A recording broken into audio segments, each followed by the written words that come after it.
Vamos aqui pro defeito do cacto, né? Barulho aqui no rolamento, semi-eixo. Esse rolamentozinho aqui tá com barulho quando anda com o carro a 30, 40 km por hora. Ele faz um barulho interno lá dentro do carro. Quando aumenta a velocidade ele para. Nós vamos estar trocando esse rolamento aí, resolvendo esse problema. Esse é um Cactus 2020.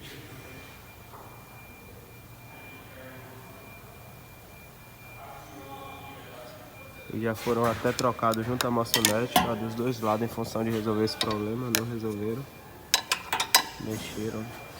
Não é original mais, né? E o problema tá aqui no rolamento.